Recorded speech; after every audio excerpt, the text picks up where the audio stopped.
Reordering of the agenda to put executive session as the first item of business. I second Mary's motion. Okay, excellent. So we got a motion on any discussion on that? All in favor? Yay. All opposed?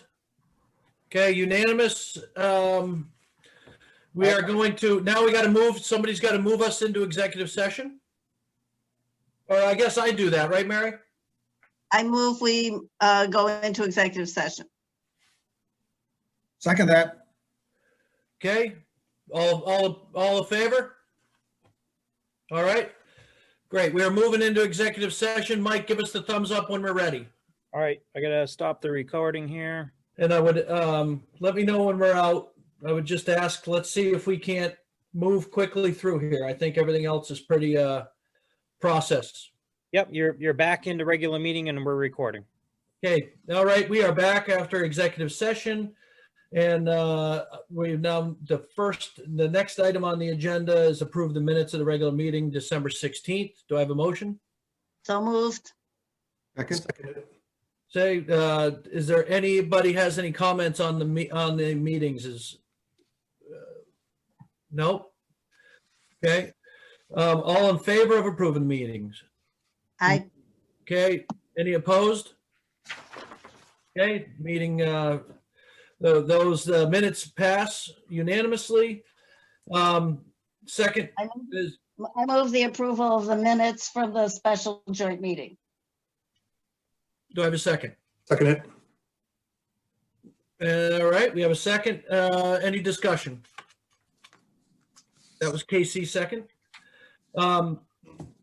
No discussion. All in favor? All opposed? That's another unanimous vote, I think. I unless- move the approval of the minutes of the public hearing. Second. Okay. I didn't hear. Was that Casey again? That was me. Yep. Thank you. Any discussion? All in favor? All opposed? That's, Dan, 7-0. you good? Yep. Dan, are you abstaining or are you good? No, I'm in favor. Thank you. Okay, financial report, Tanya.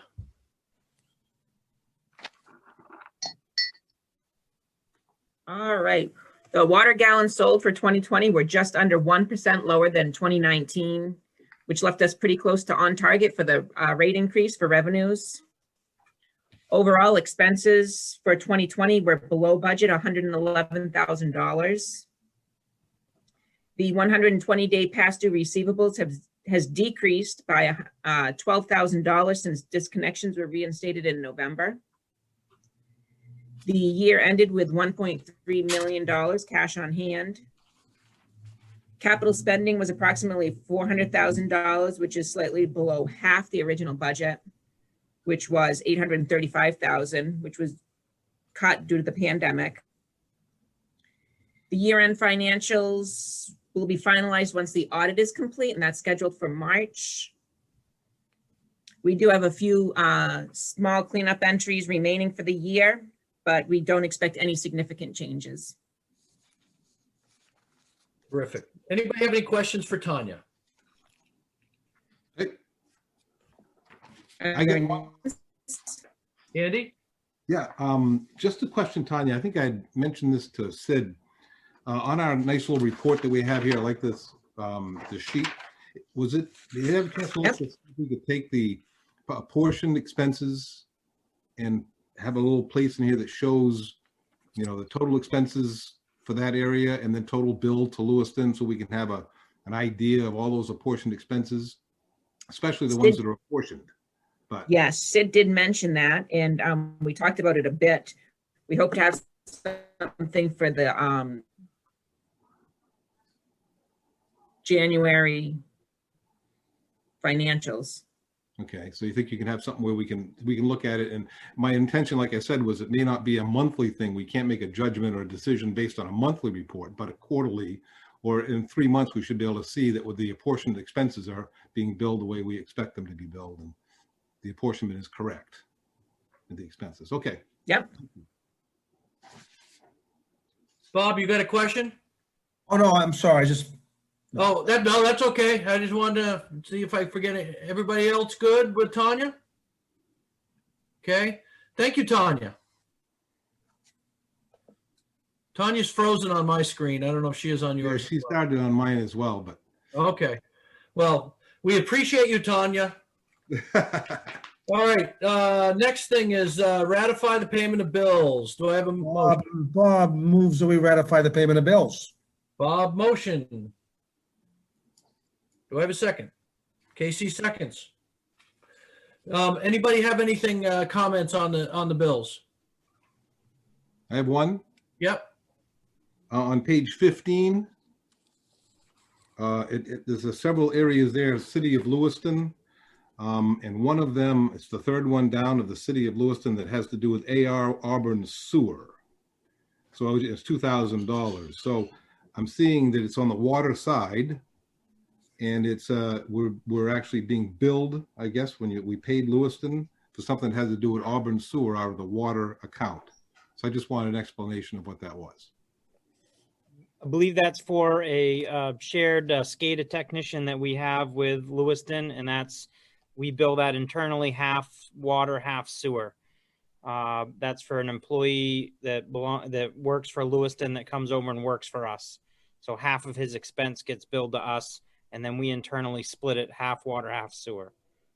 Okay, so when it says Auburn sewer, that means that Lewiston got a bill, sent us a bill for $2,075, but then Auburn sewer will also have a bill for the same amount. Is that what that memo means? No, it means Auburn Water and Sewer District got a bill for $41,5106, and that sewer's portion of it was $2,075.53.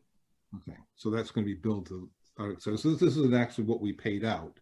Correct. We're billing because it looks like it's under a paid expense. So Right. kind of confusing there. Okay. thank you. Anybody else? Okay, great. Do we have all in favor of ratifying the bills?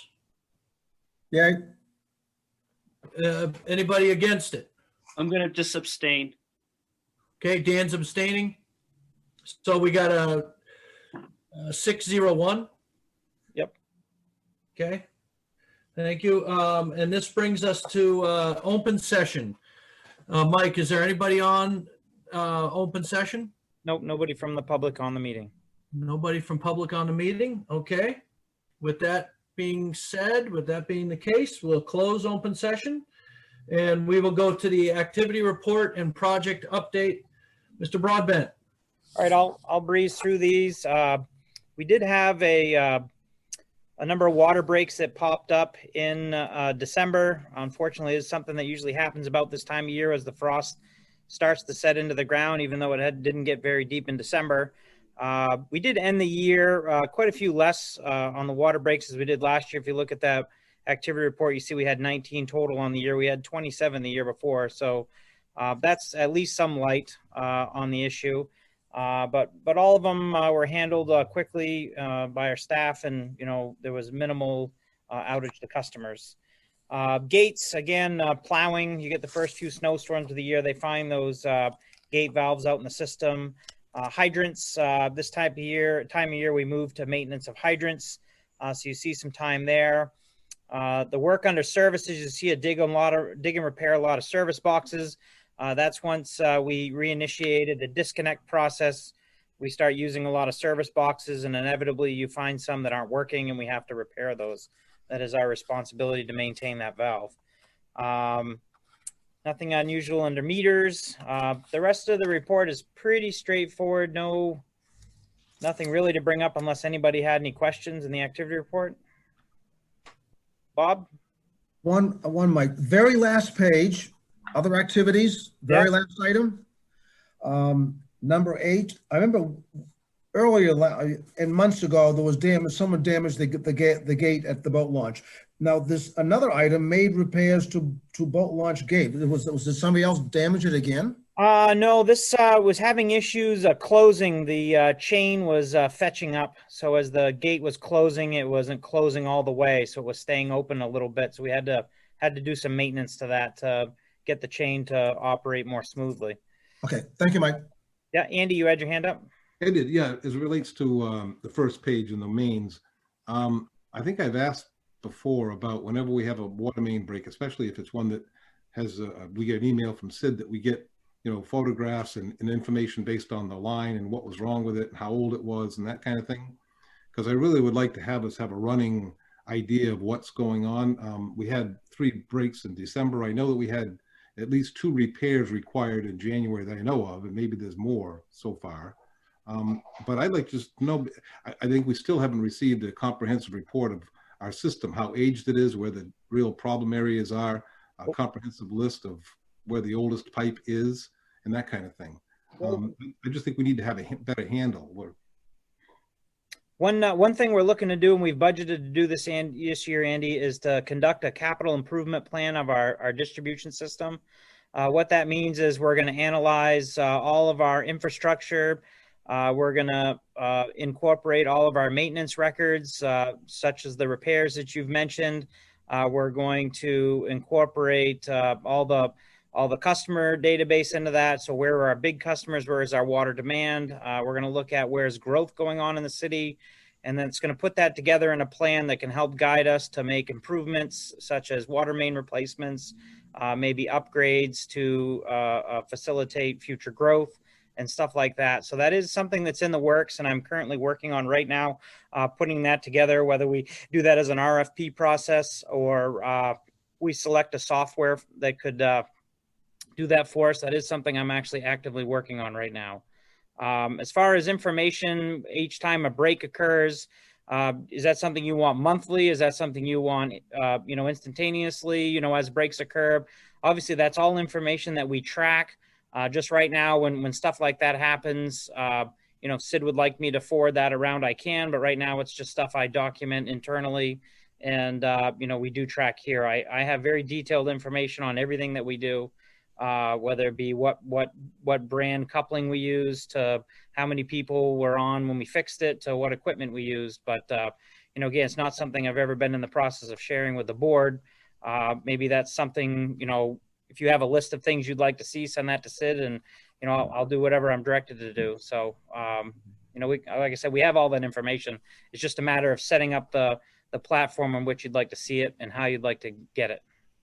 Yeah, and we don't need to have an engineer's description of what happened, but certainly, basic information. I have asked Sid more than once in this forum that just shows the age of the pipe, what the problem was, why it was caused, and if it was frost or whatever the reason might have been, if you know what it is, and then the area, because we know the area, and I would assume that you are flagging areas so you eventually see a pattern going on or a problem area, that kind of thing, I'm sure. Yeah, we GPS the location of every break, so we know exactly where it was, where the fitting is, and we keep a running tally on that. So yeah, again, maybe just work with Sid via email to establish exactly how you would like to see it. I know you relayed what you'd like to see. Now, whether you'd like that as an email, as a written document at the end of the month, again, however you guys work that out, I'm willing to do whatever. It'd be great, and thank you for taking the initiative this coming year to really put together a plan that will take into account our inventory, its age, and where the priority areas are, and we should all be familiar with what that is as well. So absolutely, yeah. Mike, one quick question I have on looking at this mains report. It said year-to-date totals 62, 2019 year-to-date totals 36. What are those numbers? Are those? So those are hours. That column is not as easy to follow as others. And I'll admit that that's my own error as why those don't add up. The 7 is the number of entries that were put in. I don't bring the hours down because we never used to track hours, but that was something that was asked of me, by some previous board members. So I started putting the hours in there.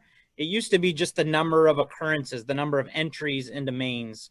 But if you look over to the right under leak check, if you follow down there, you'll see year to date, we had 19, previous year, 27. Those are accurate numbers. That's incidents? Those are the number of leaks. Yep. Yeah. Okay. So the 62 isn't the number. That's how many hours we put in. 62 would be associated with hours. Yep. so the whole year we spent 62 hours fixing leaks? Yeah, and as I mentioned, that's not an accurate number because. Okay. I can disregard that. Yeah. Disregard those two numbers then for now. The incident, 19 incidents, 27 incidents. Okay. Yep. Thank you. Gotcha. Now I understand. Bob? I'm all set. Anybody else? Bob? Bob, sorry. Yeah, relative to the Washington Street water break, Sid and Mike deserve to get some praise on that one. They sent us some excellent, emailed us excellent photos of the break and the activity and narrative relative to that. So I think some praise needs to go to Sid and Mike for that, getting that out to us. They did an excellent job. They should be recognized. Thank you, Bob. Thank you, Bob. Yeah. Anybody else? I can't see, like I said, I can't see everybody. So speak up if I miss you. Okay, I'll move right on with the rest of the stuff. So water quality update in your memo from Sid. At the time of the memo, the lake hadn't froze over. The lake did skim over with ice. Not all of it 100%, but we're about 85% right now froze over. It did skim over last weekend. Again, being froze over is good for us because ice and then snow on top of the ice, limits the amount of sun exposure to the water and can limit the growth of algae and other stuff in the lake. So a winter with a good ice cover and a good snow cover over the ice is beneficial to water quality. But as of the time of the memo and as of right now, the water quality is really good in Lake Auburn. We've been seeing, very low turbidity and things are looking good. So that's the water quality update. Moving through to operations update, the COVID pandemic. In the memo is a lengthy list of things in there. I'll try to summarize that a little bit. I know Sid has been working hard to communicate with our state leaders. In addition to following all the guidelines for COVID-19, again, we're all wearing masks here when we're out of our offices, when we're in our buildings, when we're in the public. We're following all of those guidelines, but he has been working with the county officials and state leaders to ensure that our profession, water and sewer utilities, are moved up into the 1B category, which is going to be the next phase of the vaccinations that are going to be available within the state. We've been in talks with the Auburn Fire Department, who their assistant chief is actually the county coordinator for COVID and is going to be the one working to coordinate those vaccinations as they roll out to the 1B category. So that's some good news there. We did have an employee test positive for the coronavirus. We worked very swiftly to make sure anybody that had been exposed to them or any of those exposed areas followed the proper quarantining and testing. And a lot of those folks that had worked with that individual are starting to come back now. And that individual is feeling better. So our thoughts are with them as they go through that. But overall, we've been doing very well. And I mentioned to our staff this Monday that I'm very proud to, I have not had to really give anybody any hard time about wearing masks or following the rules, and everybody's really embracing it and doing a good job. So, Mike, please thank them for us. I will. It's not easy. I'm sure it's not. So the next, so we already did the executive session.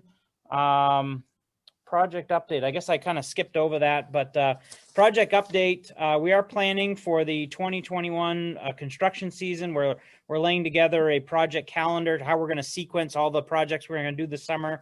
Again, this is going to be a big year for us, going for 2 miles of pipe. So I want to make sure we lay this out well in advance so we know which project we're going to move to, when and where, and start planning for materials and that type of stuff.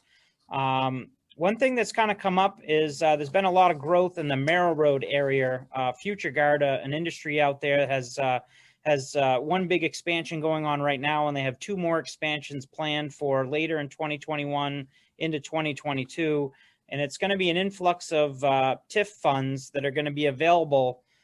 City Council did vote to create a TIF district around Merrill Road. It includes the entire length of Merrill Road from Hotel over to Minot. I've been working with the city officials.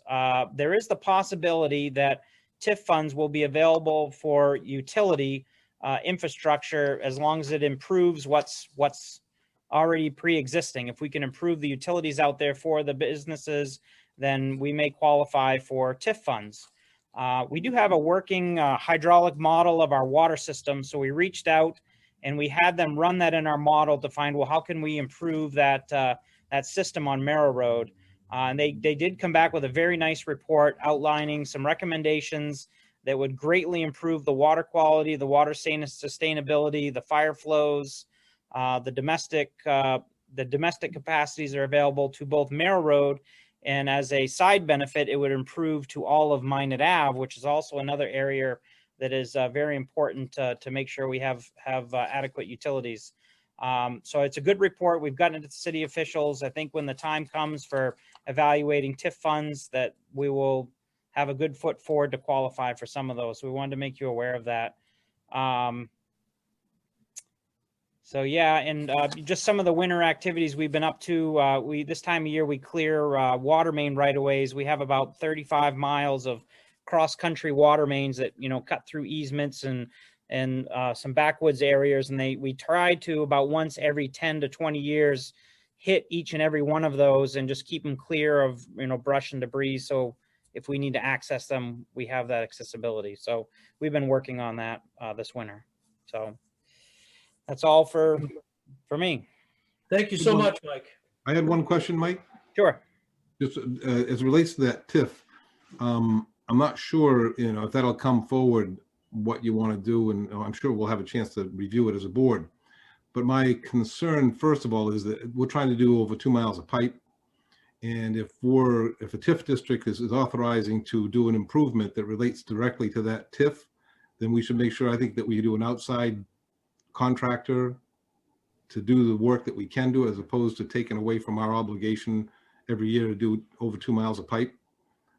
I just was concerned that maybe those kinds of projects would supersede our goal.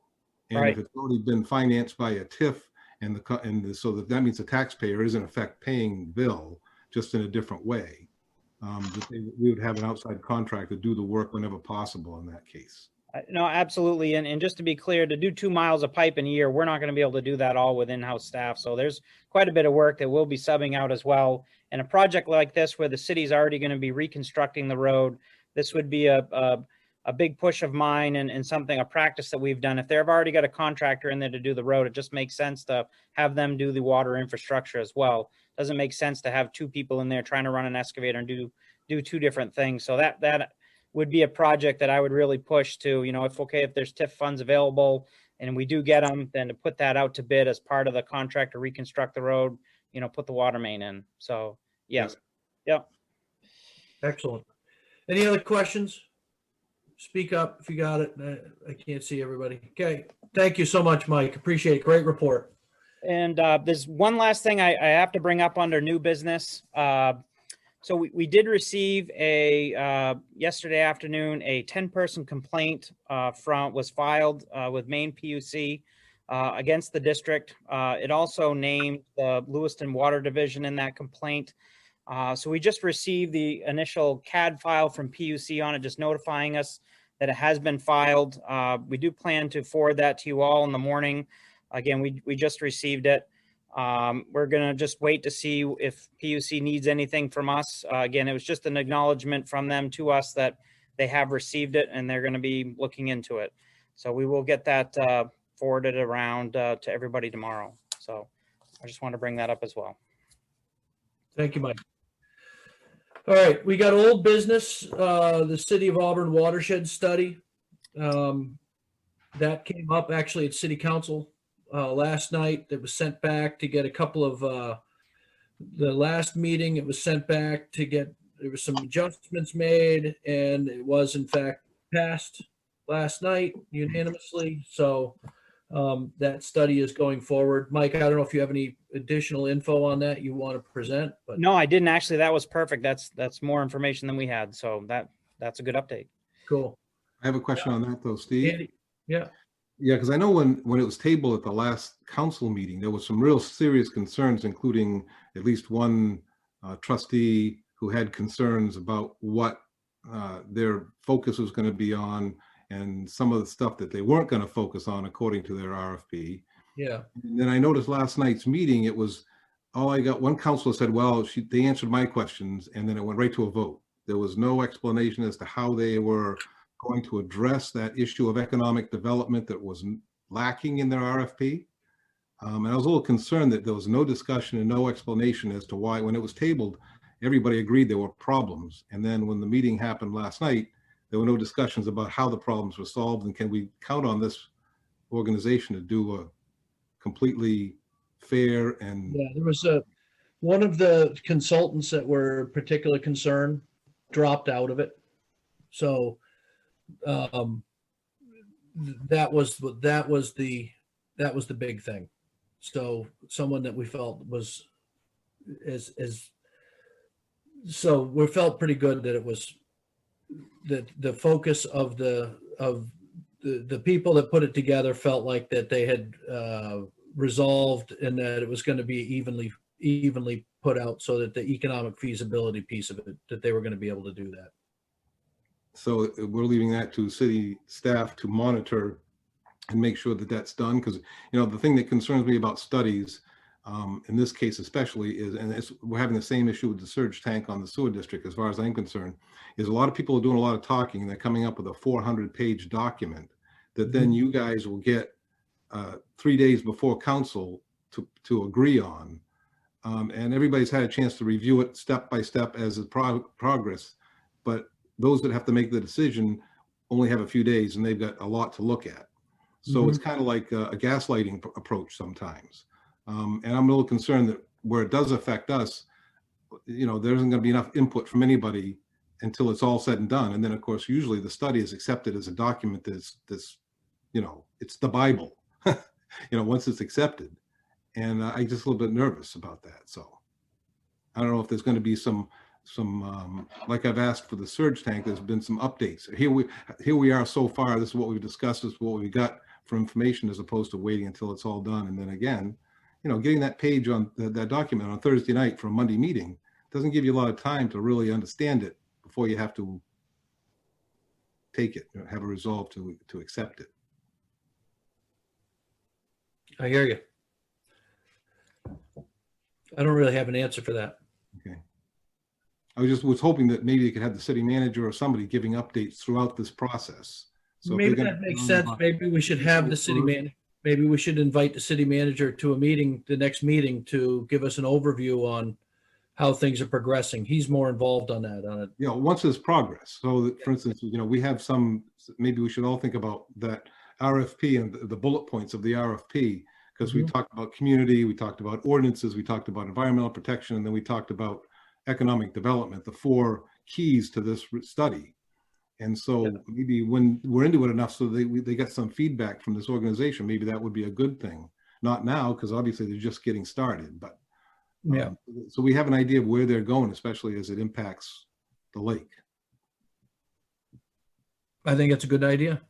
There's also, there was a pretty good agenda packet that went out that showed the references of the company of the RFP, and it showed a timeline of what they were going to do and how they're going to accomplish it. I'm not sure if Councilor Titus has seen that yet. Yes, I should say trustee now. But that's good info too. Yeah, and that could be the basis that we look at, but we don't know where in the study they're going to be at. And so I think that obviously they have a timeline, but yeah, I love the idea of getting the city manager to either come in or at least provide some documentation periodically and update us. I had actually reached out to him personally today to see if there was a publicly available document with the revised terms of the thing, but I didn't hear back from him yet. He's usually pretty responsive. So if I get anything, I'll pass it along. Thank you, Jason. Appreciate it. All right. Trustee open session. Does anybody have anything? Just have future agenda item just to make sure that we have next steps for cost apportionment. And you want to put in there legal consideration, like as he recommended. I let the president and Jim and the superintendent figure out, but should be something going on for that next meeting. Yeah, I'll get with Jim and we'll get an agenda item that is formally, that I'll have him formally put it, what the agenda, how the agenda item should read for us so that we can have it. I think we need to have a discussion about that. As he said, it needs to be done publicly on the merits. So excellent. Any other trustees have anything? Yeah, I think that just one other thing to comment on that, I think we need to get an idea of the legal costs, which could be huge if we went the whole gamut. But maybe we need to schedule a workshop or some other meeting to talk about, because Jim had some good information that we need to have a chance, and maybe it has to be another executive session, but to maybe take some of his recommendations and one step at a time and see if we put a toe in the water and see where that goes. And if it's not going anywhere, we stop. Because I mean, I'm not one that's willing to be all in just at this point, but certainly we need more, more discussion. So. Yeah, I agree with that. I'm not sure at this point what the best way to do that is. So I'll follow up with Jim. He's going to send me the documents that he did. I'll follow up with Jim and get his thoughts on what we should do as a trustees to have that discussion, because I think everybody's got to make sure, everybody has their input, and we have if it's something we want to do, then we have to do something formal. So. And public. I mean, I think it's important that whatever we can do in a public forum that somehow can get out there that we're still talking about this. Is important. Yeah, I agree with that. Anybody else? Okay, then all we have left to do for the night is to adjourn. Motion to adjourn. Second. Jason seconds. All in favor? All opposed? Nobody? We are adjourned. Thank you all. 5:31.